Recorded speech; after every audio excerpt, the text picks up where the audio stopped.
to come back to something that I mentioned in a live a few days ago on Facebook. So my husband got me the fermentation kit from Ecojarz for my birthday, and I really wanted the fermentation kit primarily to make sauerkraut because I love sauerkraut.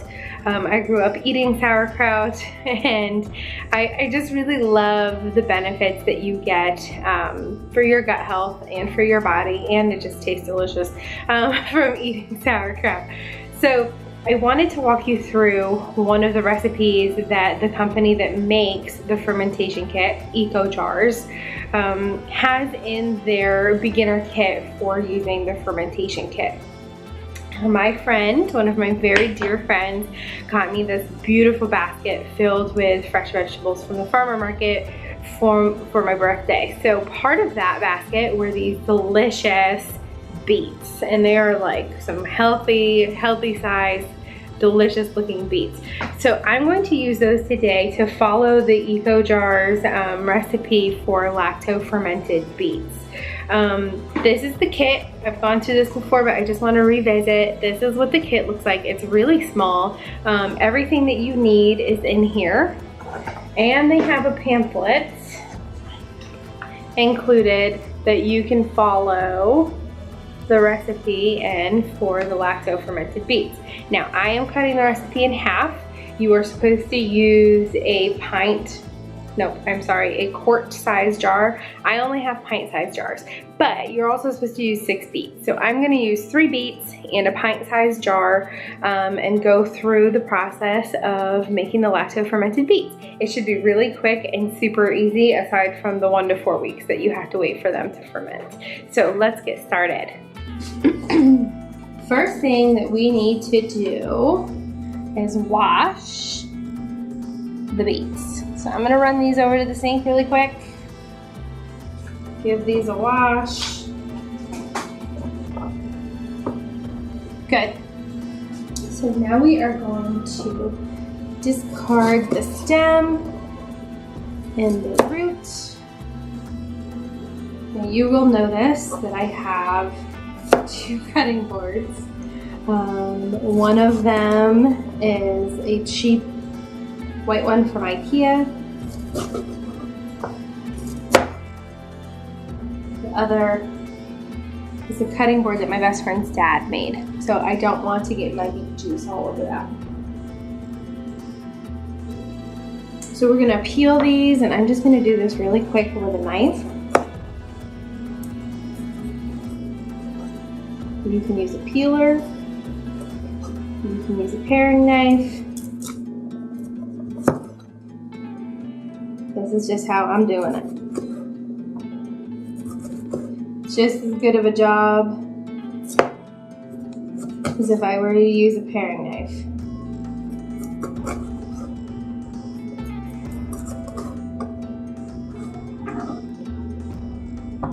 There's one. Instant Pot is going off. Instant Pot coming. A toddler.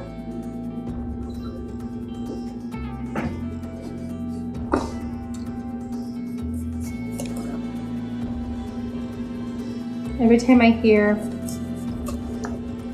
something, that thing beep, all I can think of is Stewie off of Family Guy, where he's like, Mom, Mum, Mum, Mummy, Mummy. And I just want to be like, what? Like the mom.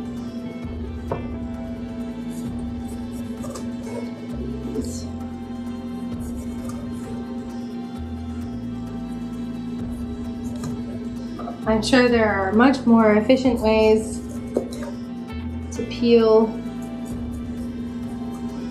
beet.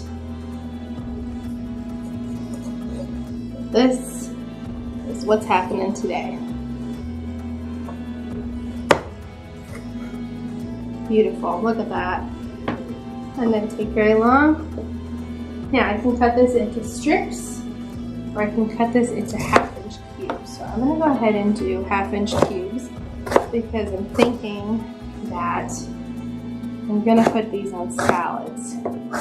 Maybe like a warm spinach salad, goat cheese because it's low in lactose, and it doesn't actually bother me being that I'm lactose intolerant.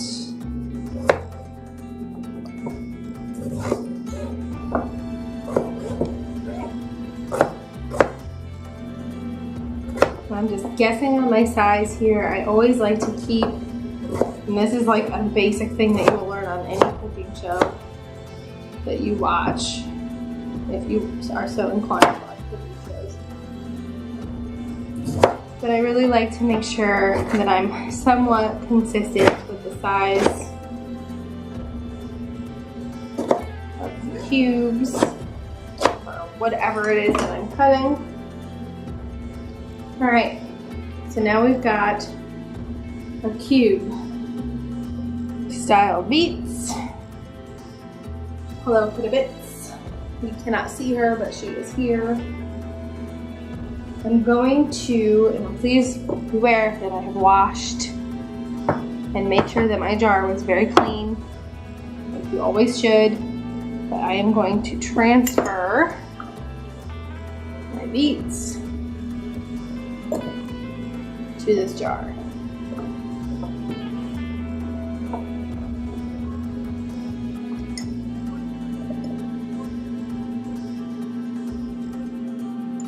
Look at that. Gorgeous.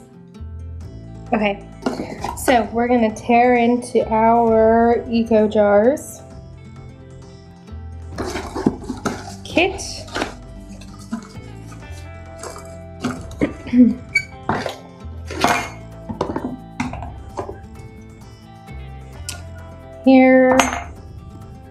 Here's our stuff. Hey, look at that, you can see me. Ha! But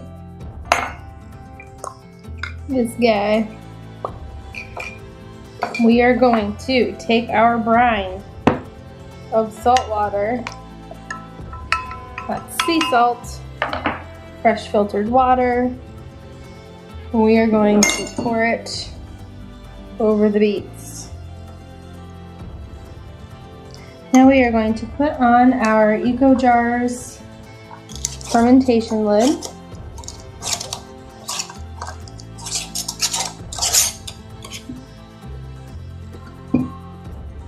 We are going to put our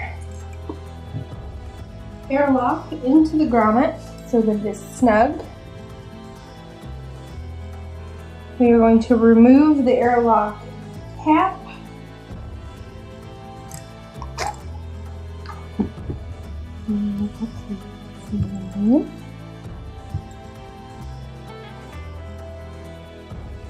And we are going to, now the instructions say to fill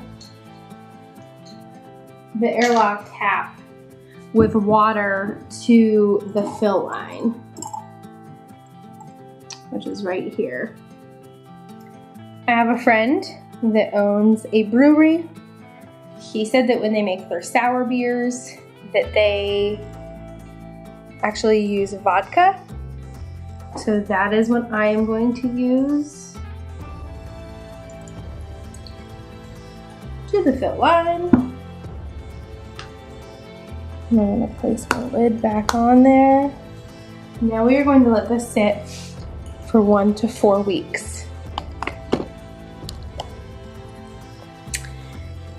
The instructions say that you should taste it every week to see if you like the way that it tastes, if you want it to be more sour, if you want it to taste differently or be stronger. Then what you do is just kind of do quick taste tests along the way and get it to the point where you enjoy them. I will luckily be gone every week, so I won't be able to monkey with it too much. I normally would have probably mess with it every day, but because I'm going to be gone for a while during the week for work, I will not be messing around with it too much, so it'll actually have time to do what it's supposed to do without me messing with it too much. So I'm gonna go ahead and get these placed in a safe spot where Justin's not gonna be messing with them either. And we will revisit probably every week to see what they taste like and how they're going. It says in the instructions, the longer the beet ferments, the stronger the flavor. So we'll let it get moving here, and we'll catch you later. Thanks.